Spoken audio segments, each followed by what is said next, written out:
శ్రీమాత్రే నమ. జయ గురు దత్తాత్రేయ నమ. ఈ వీడియోలో మనం కేతుగ్రహం యొక్క ప్రభావం వివిధ రాశుల మీద ఏ విధంగా ఉండబోతుంది అన్న విషయాన్ని మనం పరిశీలిద్దాం. కేతువు, రాహువు అందరికీ తెలుసు. ఇవి ఛాయాగ్రహాలు.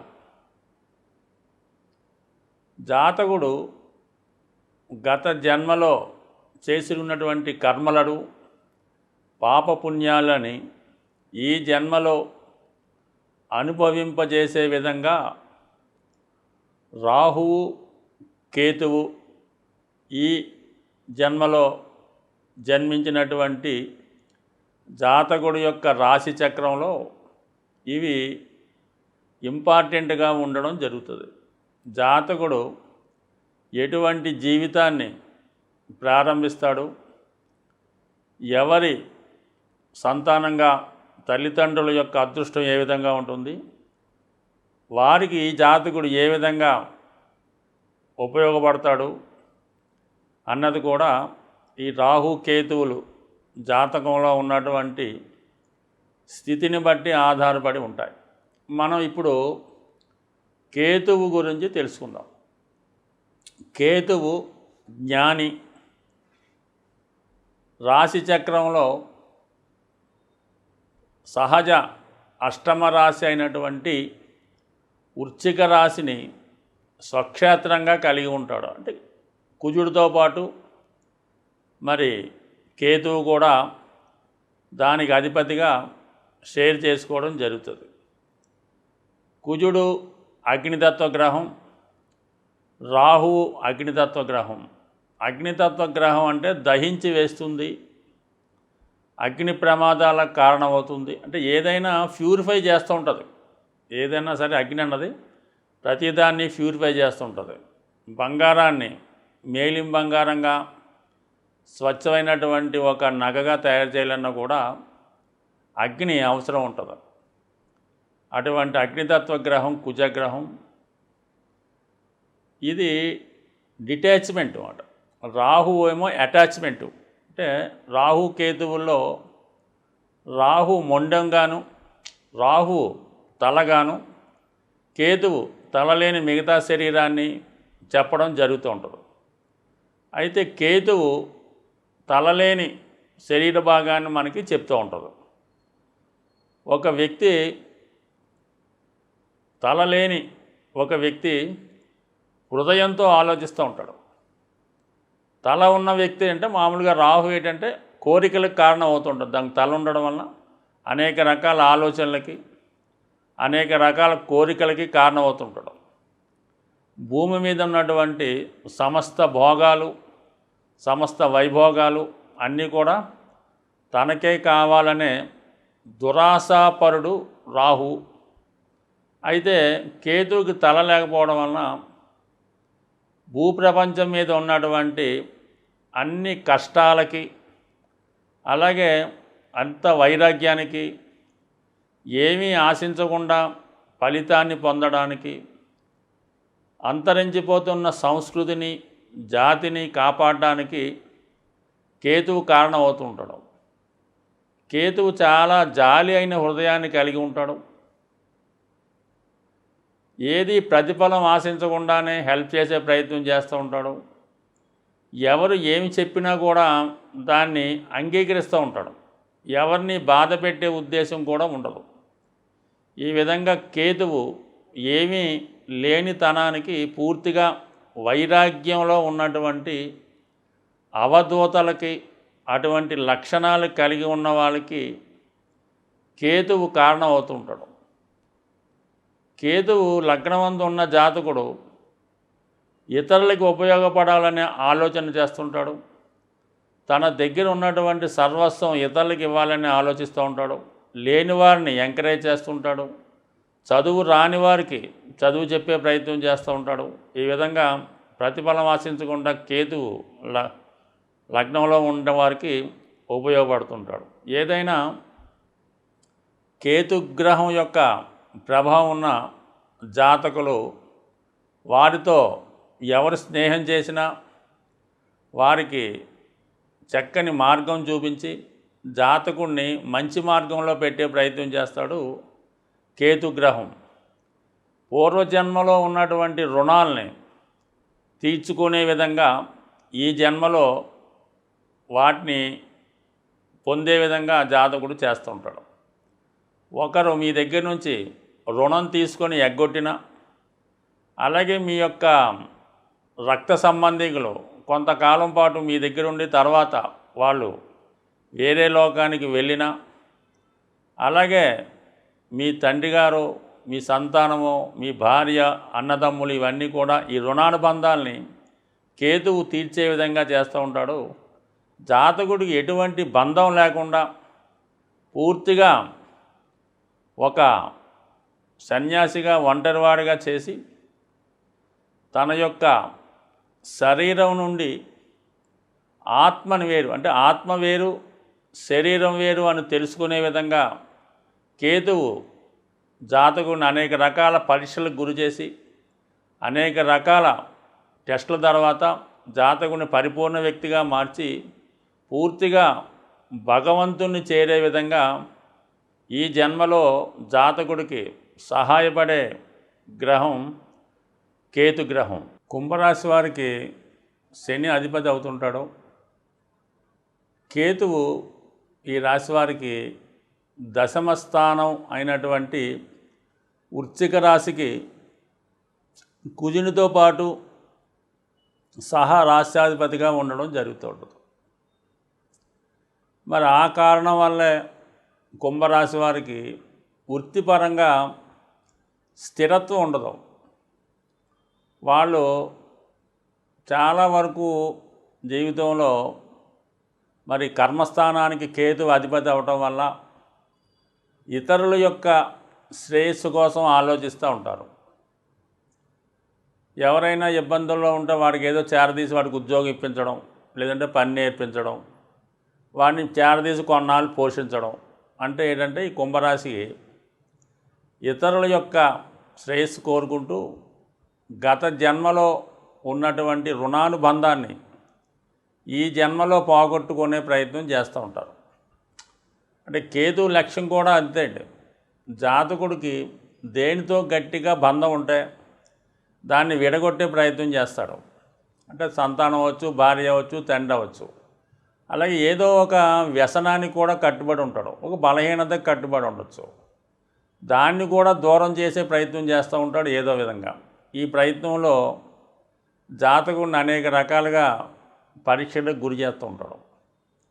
సో ఈ కారణం వల్ల ఏంటంటే జాతకుడు అనేక ఇబ్బందులు పడి అతనికి ఉన్నటువంటి బలహీనత తగ్గించుకొని చివరికి ప్యూరిఫై అవుతూ ఉంటాడు అన్నమాట. అంటే జాతకుడిని ఒక చక్కని వ్యక్తిగా మంచి మార్గంలో నడిపించే ప్రయత్నం ఎస్పెషల్లీ కుంభరాశి వారికి కేతువు వాళ్ళ జీవితం మంచి మార్గంలో వెళ్ళడానికి సహాయపడుతూ ఉంటాడు.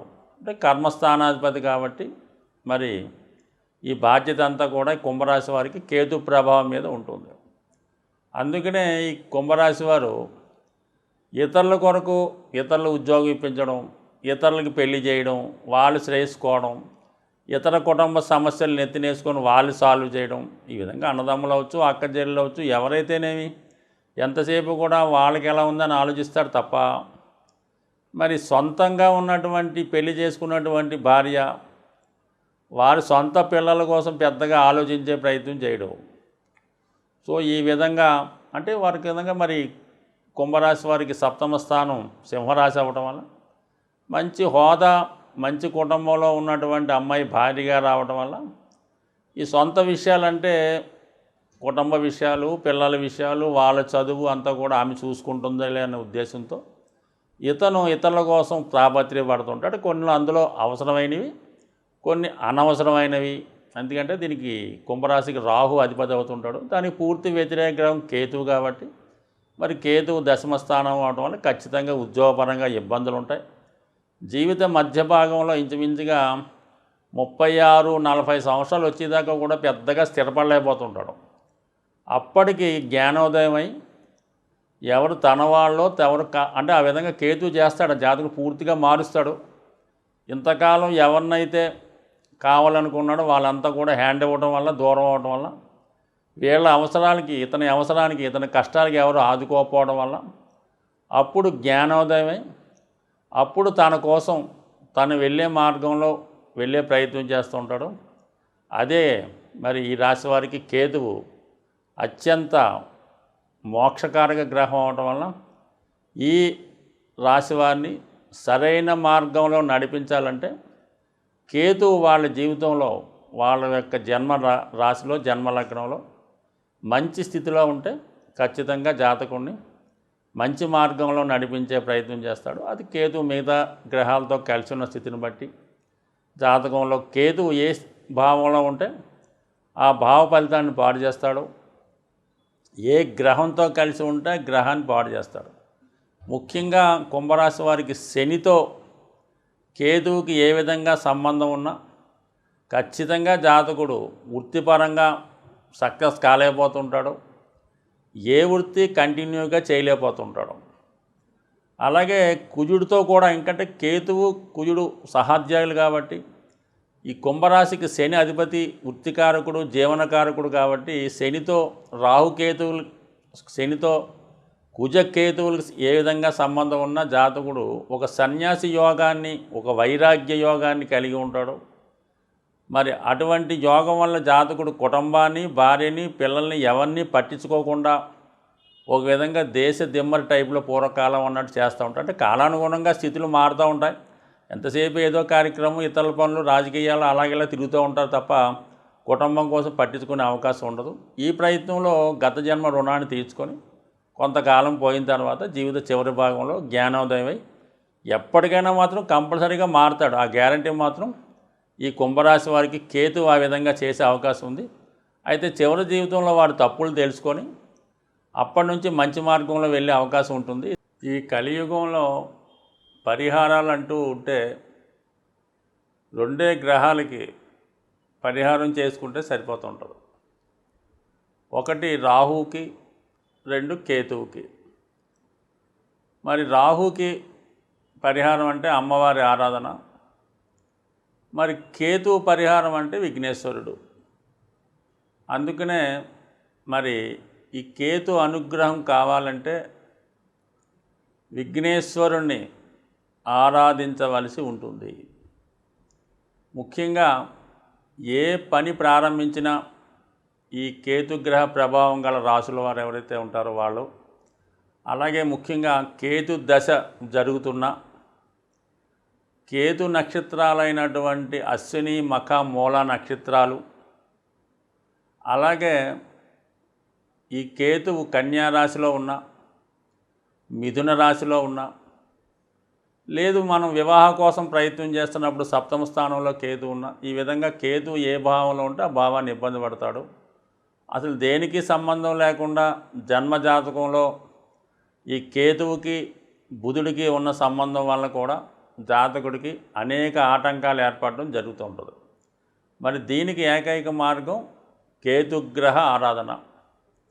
అంటే కేతువుకి మనం ప్రసన్నం చేసుకోవాలంటే ఒకటి విఘ్నేశ్వరుణ్ణి ప్రతి మంగళవారం పూజించుకోవడం వల్ల, ఉలవలు నానబెట్టి ఉడకబెట్టి గుర్రాలకు ఆహారంగా ఇవ్వడం వల్ల, గణపతిని గరికతో అర్చన చేసుకోవడం, ముఖ్యంగా విఘ్నేశ్వరుడికి ఉండ్రాళ్లతో అభిషేకం, ఉండ్రాళ్లతో హోమం చేయడం, సంకష్టహార చతుర్థి రోజు ఉపవాసం ఉండి ఆ రోజు విఘ్నేశ్వరుని విధి విధానంగా పూజించడం, ముఖ్యంగా వృద్ధుల్ని, అనాథల్ని, మతి స్థిమితం లేని వాళ్ళని ఆదరించి వాళ్ళకి ఏదో విధమైనటువంటి రక్షణ కల్పించడం, కానీ వాళ్ళకి ఏదైనా వాళ్ళకి కోరుకున్నటువంటి బహుమతి లాంటిది, వాళ్ళకి ఏదైనా వస్త్రాలు, దుప్పట్లో,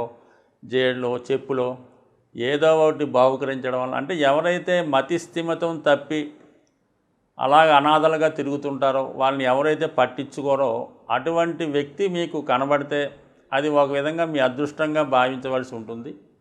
వాళ్ళకి మీరు ఏదో విధంగా వాళ్ళకి సంతోషపట్టే విధంగా ఏదో ఒక బహుమతి ఇవ్వడం వల్ల మీకు కేతుగ్రహ అనుగ్రహం లభించే అవకాశం ఉంది. సో ఈ విధంగా అంటే అన్నీ వదులుకొని కొంతమంది ఉంటారు, అటువంటి వాళ్ళకి సేవ చేయొచ్చు.